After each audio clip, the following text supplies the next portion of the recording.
Je m'appelle Élise Morel, j'ai 29 ans et pendant la majeure partie de ma vie d'adulte, j'ai cru être le genre de femme qui gérait les choses calmement, pas en silence, mais sans faire de vagues.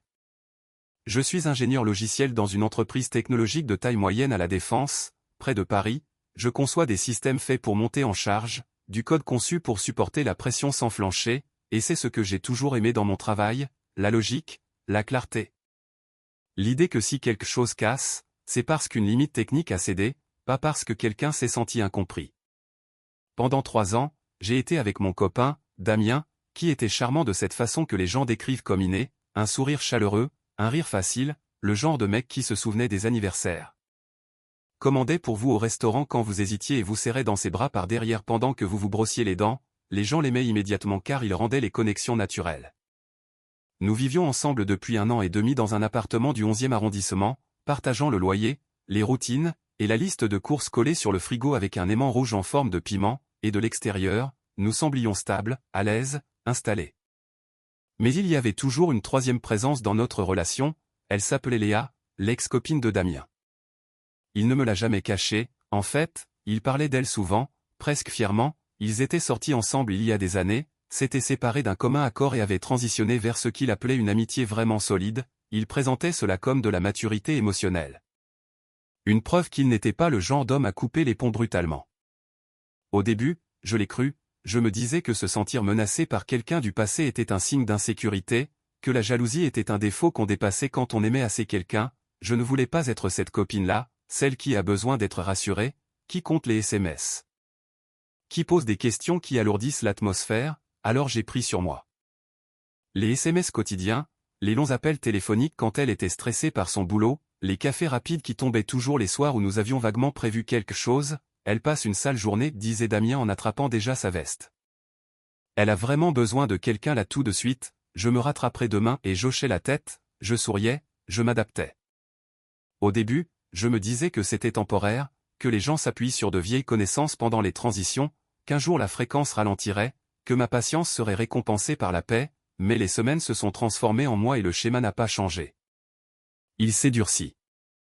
Léa lui envoyait un message de bonjour presque tous les jours, elle l'appelait quand elle était anxieuse, quand elle se sentait seule, quand elle était confuse au sujet de sa vie amoureuse, et Damien répondait toujours, parfois juste devant moi. Sa voix baissant d'un ton en entrant dans la chambre, fermant la porte à moitié comme si je n'étais pas censé l'entendre rassurer une autre femme qu'elle comptait pour lui, et je restais assise sur le canapé, la lumière de Netflix brillant inutilement sur la télé. Me disant de ne pas surinterpréter, me disant que si je disais quelque chose, j'aurais l'air dramatique, paranoïaque, contrôlante, je ne voulais pas être le problème. Alors, quand mon téléphone a vibré un après-midi il y a 2 ans avec un email des RH concernant une opportunité de promotion internationale au bureau de Londres, j'ai eu l'impression que l'univers m'offrait enfin quelque chose qui n'était qu'à moi, un poste de direction. Une augmentation significative, une chance de construire quelque chose de zéro. Je me souviens être rentré à pied ce soir-là en flottant presque, répétant comment j'allais l'annoncer à Damien, nous imaginant dans une autre ville, un nouveau départ, une aventure commune. Mais je n'ai même pas fini ma phrase que Damien m'a coupée, je ne peux pas partir maintenant, a-t-il dit immédiatement, sans pause, sans curiosité, Léa traverse une rupture très difficile, elle a besoin de moi ici. Les mots sont tombés plus lourdement que prévu, je me suis dit que c'était un mauvais timing, que l'amour signifiait faire des compromis, que les opportunités vont et viennent, mais que les relations demandent du travail, alors j'ai refusé l'offre, je n'ai pas dit pourquoi à mes collègues. J'ai juste souri en disant que ce n'était pas le bon moment, mais à l'intérieur, quelque chose de silencieux s'est replié sur soi-même. L'année dernière, c'est arrivé de nouveau, une autre offre pour Londres, encore meilleure cette fois, et j'ai essayé de présenter la chose avec précaution, nous avons parlé de nous, de l'avenir, de comment nous pourrions faire fonctionner ça, Damien a écouté. Puis a soupiré, Léa gère mal l'anxiété liée à sa nouvelle relation, elle compte vraiment sur moi pour garder les pieds sur terre. Quand j'ai demandé doucement s'il remarquait qu'un schéma se formait, il a ri, tu es ridicule, a-t-il dit, je ne vais pas couper les ponts avec mes amis juste parce que tu es jalouse. Ce mot est resté gravé en moi, jalouse, j'ai repassé la conversation en boucle pendant des semaines, essayant de comprendre si j'avais franchi une ligne invisible, j'ai commencé à censurer mes propres pensées avant qu'elles n'atteignent ma bouche. Et le temps que je remarque que Damien n'avait jamais demandé une seule fois à Léa de calmer le jeu sur les contacts constants, j'étais déjà conditionné à croire que mon inconfort était quelque chose que je devais gérer en silence. Ma sœur Sophie l'a remarqué avant que je ne l'admette à voix haute, tu te contorsionnes pour faire de la place à son ex, m'a-t-elle dit une fois en me regardant annuler un dîner pour la 3e fois en un mois, j'ai ri pour détendre l'atmosphère. Mais quelque chose avait déjà commencé à se fissurer, je ne savais juste pas encore à quel point le bruit serait fort quand ça finirait par casser. Le pire n'était pas que Damien soit resté ami avec son ex, c'était la façon dont il rendait cela normal, comme si je posais des questions, je remettais en cause son caractère, sa maturité, sa bonté, il portait leur proximité comme un badge, comme la preuve qu'il n'était pas mesquin ou amer. Ou le genre d'homme qui s'emporte quand l'amour s'arrête, il racontait des histoires sur leur relation comme s'il s'agissait d'un chapitre terminé, clos, archivé et inoffensif. Et je voulais le croire parce que le croire était plus facile que d'admettre que j'étais lentement poussé vers les marges de ma propre vie. La première fois que j'ai rencontré Léa en personne, c'était lors du dîner d'anniversaire d'un ami, peut-être 6 mois après le début de notre relation, Damien m'avait prévenu à l'avance de cette manière décontractée. Presque amusé, Léa sera peut-être là, a-t-il dit comme s'il s'agissait d'une ancienne collègue, ne rend pas la situation bizarre. D'accord, cette phrase aurait dû me glacer, mais j'ai ri comme si de rien n'était parce que je ne voulais pas paraître menacé. Quand elle est arrivée, elle était soignée d'une manière qui semblait sans effort, cheveux brillants, traits d'eyeliner net, sourire éclatant, elle a serré Damien dans ses bras comme elle l'avait fait 100 fois. Puis s'est tournée vers moi avec un regard chaleureux en surface mais scrutateur en dessous, « Élise, a-t-elle dit en étirant mon nom comme si elle testait sa sonorité, j'ai tellement entendu parler de toi. » J'ai attendu que Damien corrige, qu'il dise « je lui ai dit que tu étais génial, je lui ai dit à quel point je suis heureux mais au lieu de cela, il a souri comme s'il était ravi que nous soyons toutes les deux là. » Comme si ma présence et la sienne étaient juste deux choses qu'il méritait également. Tout au long du dîner, Léa n'a cessé de glisser de petites références, des souvenirs communs, de vieilles blagues, des endroits où ils allaient, pas d'une manière cruelle, mais d'une manière décontractée, comme si elle avait encore accès à une version de lui que je n'avais jamais rencontrée. Et Damien répondait sans hésitation, il ne me regardait pas d'abord, ne vérifiait pas comment je le prenais, ne ralentissait pas, ne se censurait pas, il suivait juste son rythme. À un moment donné, elle s'est penchée et a dit, « Tu te souviens de ce petit café près de Saint-Michel ? Celui où tu me traînais quand j'étais fâché contre toi. » Damien a ri, un rire doux et familier, « Tu me pardonnais toujours après un bon pain au chocolat. » Je suis resté là, mon verre de vin à la main, souriant comme si je ne regardais pas quelque chose d'intime se produire juste sous mon nez. Sur le chemin du retour, j'ai finalement demandé avec précaution, « Alors, vous vous parlez beaucoup ?» Damien a haussé les épaules, « On est amis, Élise, c'est pas compliqué. » Pas compliqué, mais ça a commencé à devenir compliqué dès que son téléphone vibrait, pendant nos moments à nous, pendant les dîners, les films, les matins où j'étais encore à moitié endormi et où il répondait déjà avec son pouce, rapide et habitué, j'apercevais son nom s'illuminer sur l'écran. Et chaque fois que je ressentais cette petite piqûre, je me forçais à respirer parce que je l'aimais, parce que je pensais qu'être cool signifiait être choisi. Un vendredi soir, environ 1 an après le début de notre relation, j'avais prévu une soirée en amoureux rare, pas d'ordinateur portable du boulot, pas de course, pas de on fera quelque chose plus tard, j'avais réservé un resto, bouclé mes cheveux, mis la robe qui, selon Damien, me rendait dangereuse dans le bon sens du terme. Nous étions sur le pas de la porte quand son téléphone a sonné, il a jeté un coup d'œil à l'écran et son expression a changé immédiatement, comme si son corps savait avant son cerveau, « C'est Léa, a-t-il dit. » Il a répondu sans me demander si ça me dérangeait, « Allô » dit-il doucement, s'éloignant de moi comme si notre conversation pouvait contaminer la leur, « Qu'est-ce qui ne va pas ?» Je suis resté près de la porte, tenant mon sac à main, écoutant sa voix devenir douce et apaisante, « D'accord, respire, recommence depuis le début. » Puis, après quelques minutes, « Tu veux que je vienne te rejoindre ?» J'ai senti ma gorge se serrer, une pause, puis Damien m'a regardé et a mimé « Je suis désolé » et juste comme ça, la soirée que j'avais construite comme un petit hôtel à notre relation est devenue optionnelle.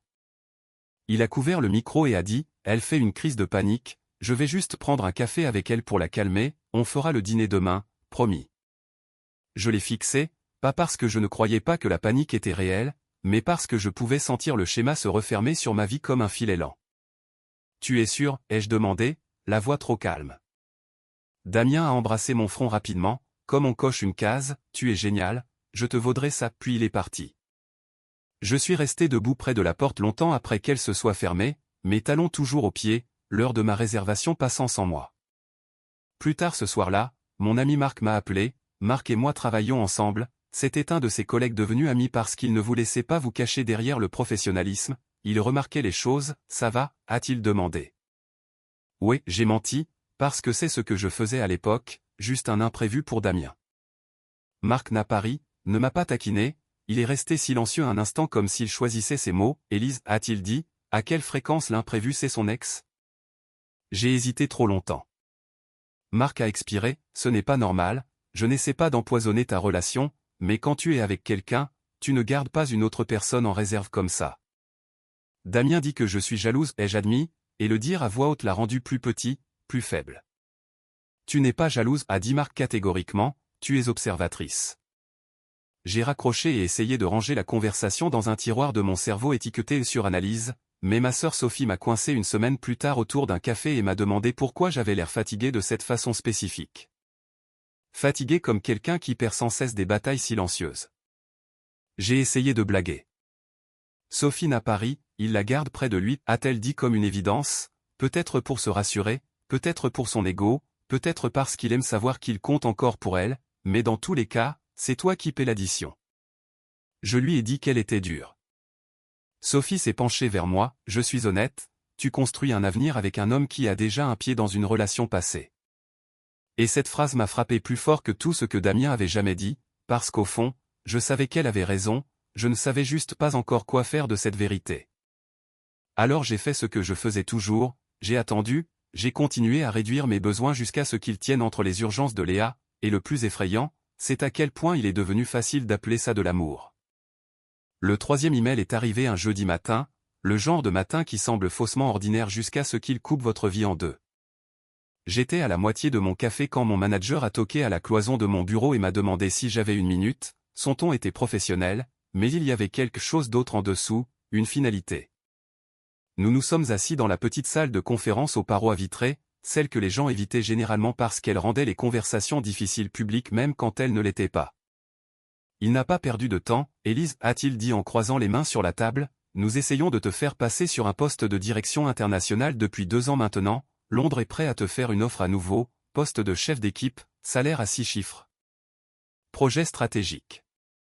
Mon pouce est accéléré, puis il s'est reculé, c'est la dernière fois, les mots sont restés suspendus, lourds, si tu refuses, nous avancerons avec d'autres candidats, l'entreprise a besoin de gens qui s'engagent dans les opportunités de croissance.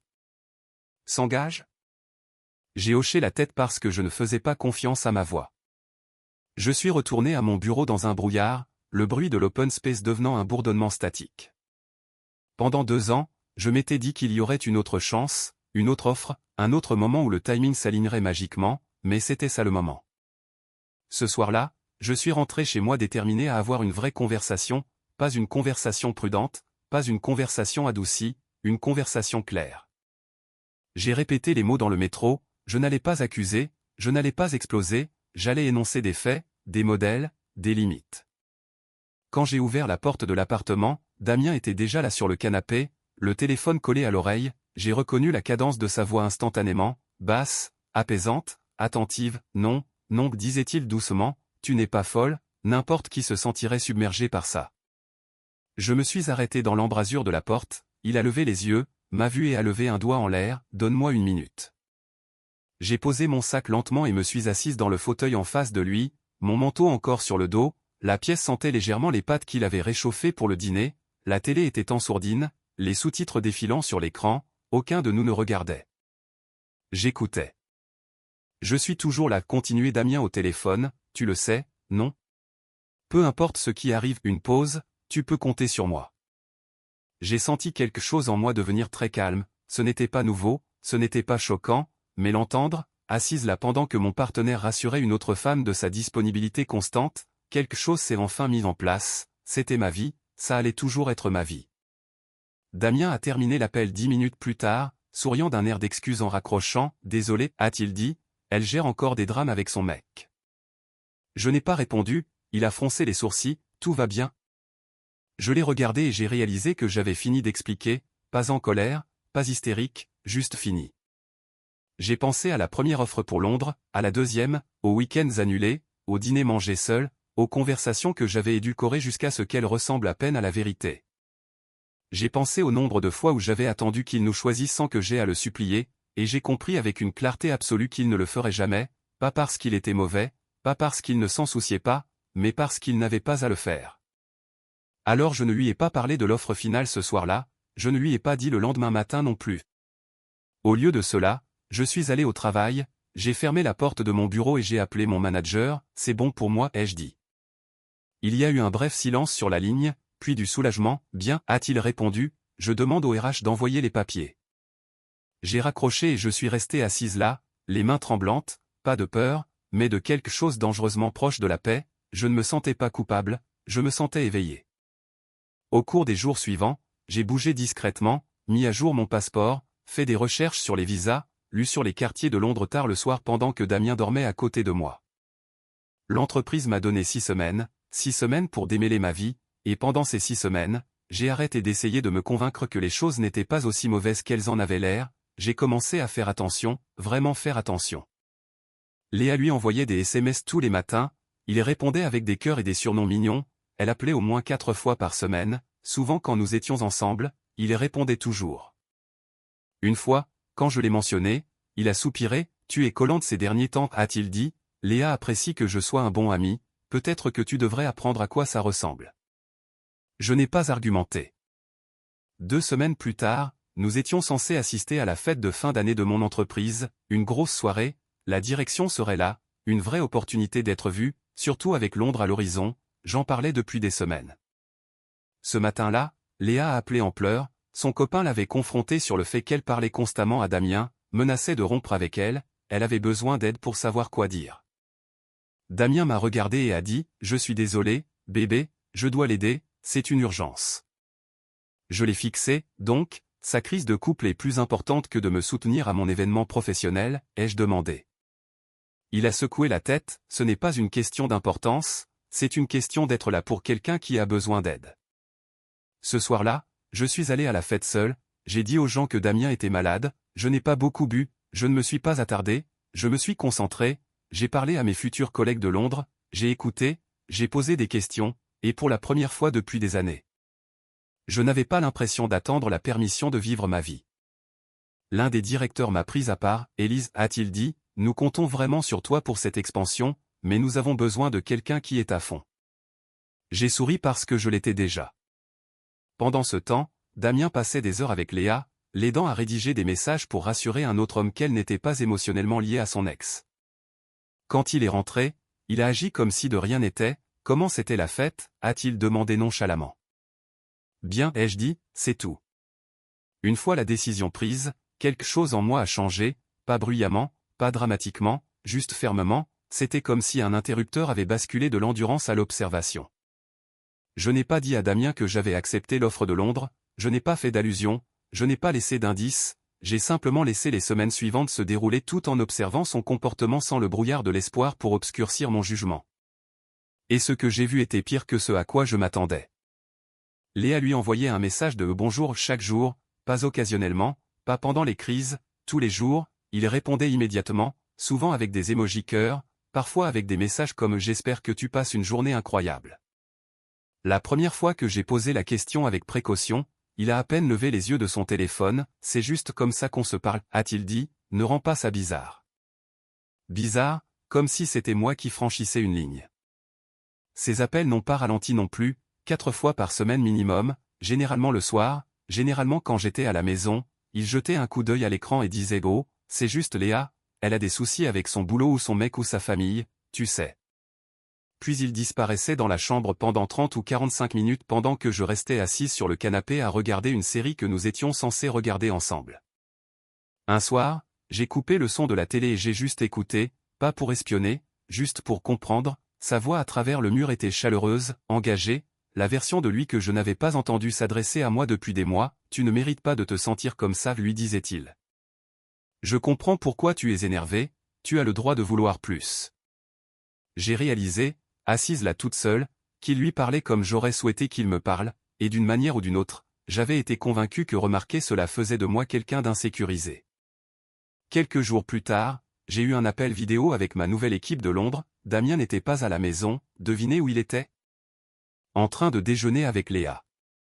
Elle voulait le remercier d'être un ami si extraordinaire et l'a emmené dans un endroit sympa, elle a posté des photos sur Instagram, lui riant, se penchant vers elle, la regardant comme les gens regardent quelqu'un avec qui ils sont émotionnellement connectés. Les commentaires ont été immédiats, vous êtes trop mignons tous les deux, quand est-ce que vous vous remettez ensemble? Elle a répondu avec des émojis rire et on est juste amis, mais elle n'a corrigé personne, n'a pas mentionné qu'elle sortait avec quelqu'un, n'a pas mentionné qu'il était en couple non plus. C'est à ce moment-là que le mot s'est finalement formé dans mon esprit, pas jalousie, pas insécurité, infidélité émotionnelle, même si elle ne l'appelait pas comme ça, même s'il ne l'appelait pas comme ça, elle obtenait de sa part une intimité de niveau petit copain. Et moi j'obtenais une priorité de niveau colocataire.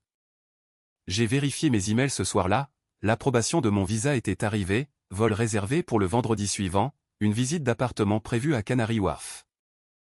J'ai fermé mon ordinateur portable et regardé Damien dormir à côté de moi, le téléphone face contre la table de nuit.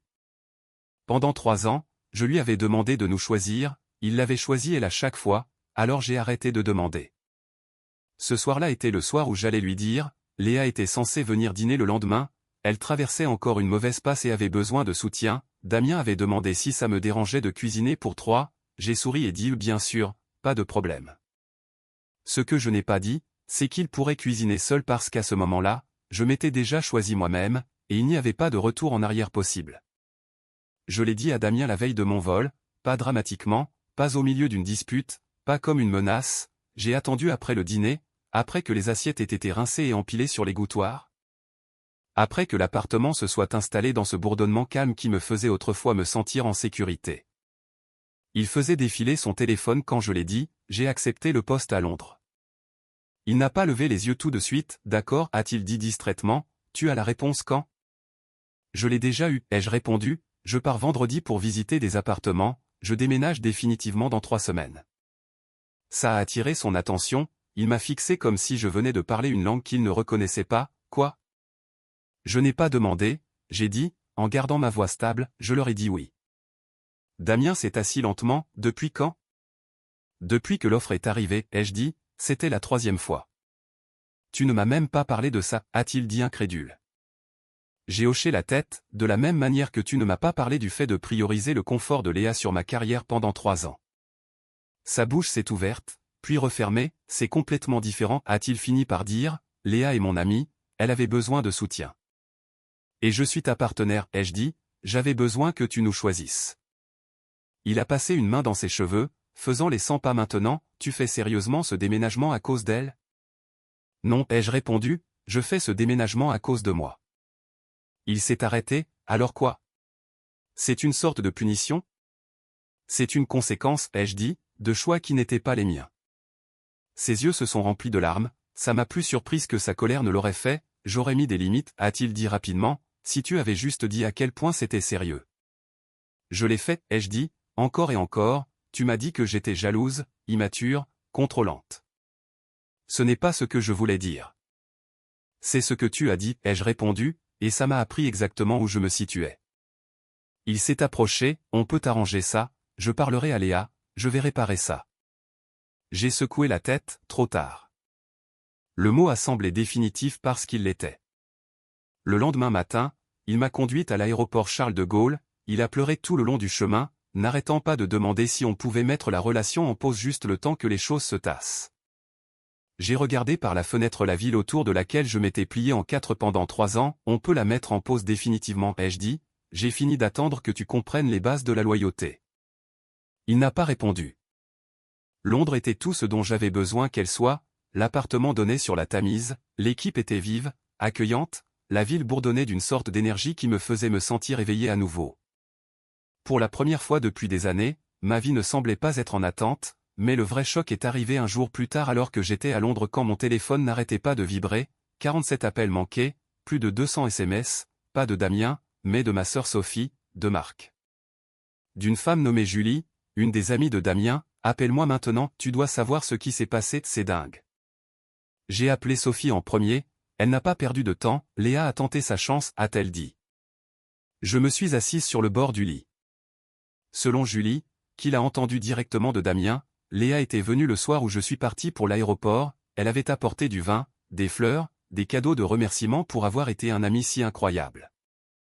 Damien était à vif après notre dispute, vulnérable, coupable, elle lui a dit qu'elle avait toujours regretté leur rupture, que le voir être si loyal lui avait fait réaliser qu'il était celui qu'elle avait laissé filer, que le contact constant n'était pas une question de besoin de soutien. C'était pour rester proche jusqu'à ce que le moment soit venu. Puis elle l'a embrassé. Damien s'est figé, a demandé des nouvelles de son copain, elle a ri, a dit que c'était un bouche-trou, qu'elle avait toujours prévu de le quitter une fois que Damien serait de nouveau disponible. C'est à ce moment-là que tout est devenu net pour lui. Léa n'avait pas été confuse ou nécessiteuse ou impuissante, elle avait été stratégique, elle s'était positionnée comme son refuge émotionnel tout en sapant systématiquement notre relation, chaque crise, chaque appel. Chaque fois que Damien la choisissait elle plutôt que moi. Damien l'a virée ce soir-là, puis a passé des heures à m'appeler. Je n'ai pas répondu. Le temps qu'il réalise que je ne reviendrai pas, c'était déjà trop tard, parce que je n'étais pas parti par colère, j'étais parti par lucidité, et la lucidité ne négocie pas. Je ne me suis pas senti vengé quand j'ai entendu ce que Léa avait fait, je me suis senti bizarre, fatigué, comme quelqu'un qui était resté sous la pluie pendant des années et qui rentrait enfin à l'intérieur pour réaliser seulement alors à quel point il avait froid. Sophie m'a tout raconté par morceaux, comme si elle avait peur que tout dire d'un coup me coupe le souffle.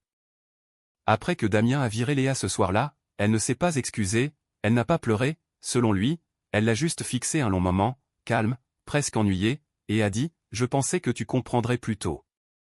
Cette phrase l'a hantée parce que cela signifiait qu'elle n'avait jamais douté du résultat, elle avait simplement mal calculé le timing. Damien a passé cette nuit-là à faire les 100 pas dans l'appartement que nous partagions, repassant les 3 dernières années avec une clarté qu'il ne s'était jamais autorisée auparavant, chaque urgence qui chevauchait commodément mes étapes importantes. Chaque nuit où elle avait besoin de lui exactement quand j'avais besoin de soutien, chaque fois qu'il me disait que je surréagissais tout en la rassurant qu'elle n'en demandait jamais trop, il a finalement vu le schéma et il a finalement vu ce que ça lui avait coûté. Le temps qu'il contacte mon bureau le lendemain matin, espérant m'attraper avant mon vol, mon manager lui a dit que j'étais déjà hors du pays. C'est à ce moment-là que c'est devenu réel, pas une tactique pour lui faire peur, pas du bluff, pas un geste dramatique, j'étais parti.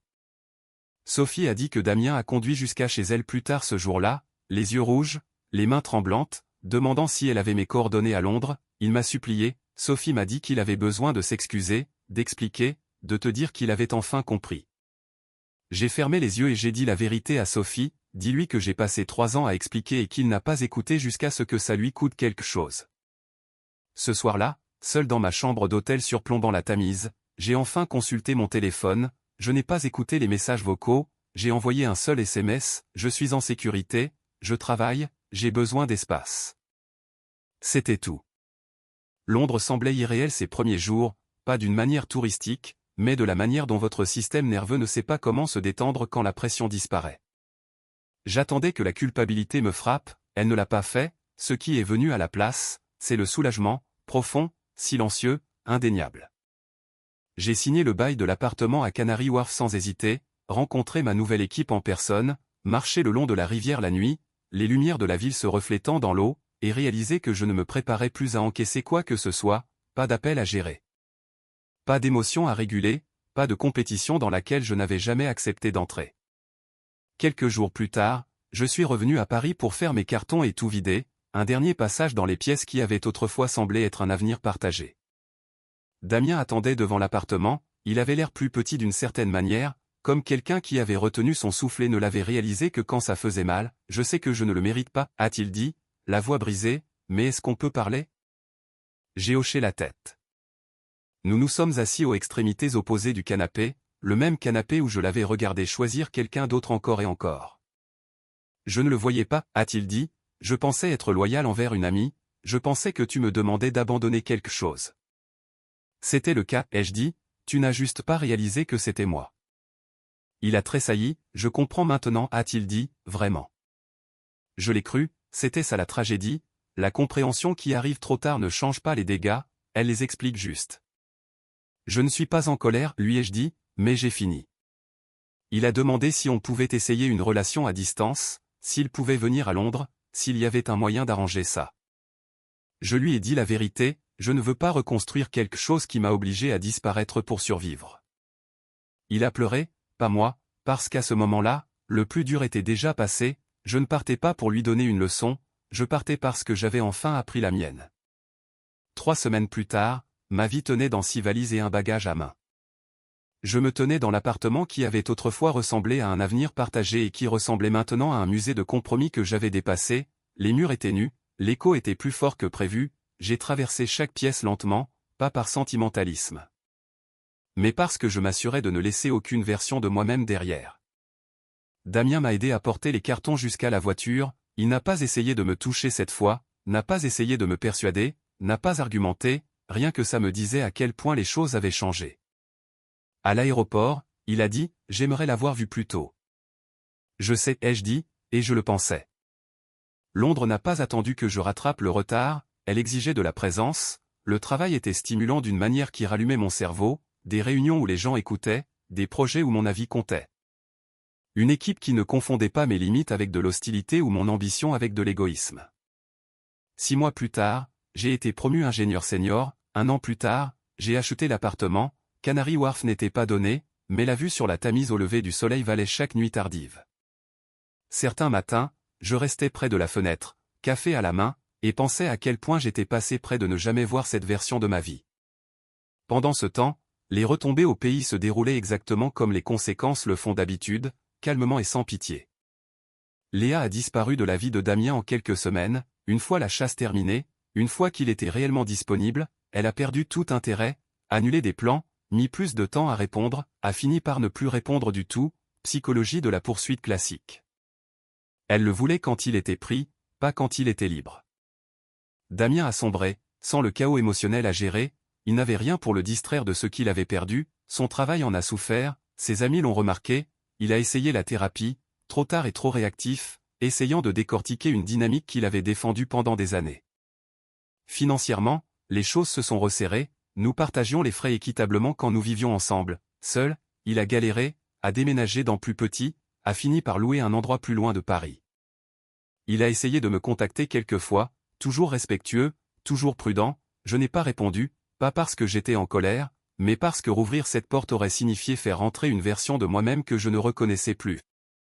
6 mois après mon déménagement, il a envoyé un long email, il parlait de croissance, de prise de conscience, de comment la thérapie l'aidait à comprendre son besoin de validation, comment il voyait enfin à quel point il avait été injuste. Il demandait si j'envisagerais une visite juste pour parler. Je lui ai souhaité bonne continuation et j'ai fermé l'email. 1 an plus tard, des amis communs m'ont dit qu'il était toujours célibataire, travaillant toujours sur lui-même, parlant toujours de celle qui lui avait échappé. Je ne me suis pas sentie satisfaite, je me suis sentie distante, parce qu'une fois qu'on arrête de se battre pour être choisi, on arrête aussi de compter les points. La chose la plus étrange était le peu de place que le passé occupait dans mon esprit maintenant, je ne rejouais pas les disputes, je ne rédigeais pas de réponses imaginaires, je ne me demandais pas ce que j'aurais pu faire différemment. Ce chapitre était scellé non pas avec de l'amertume, mais avec de la compréhension, et la compréhension est souvent la forme finale de tourner la page.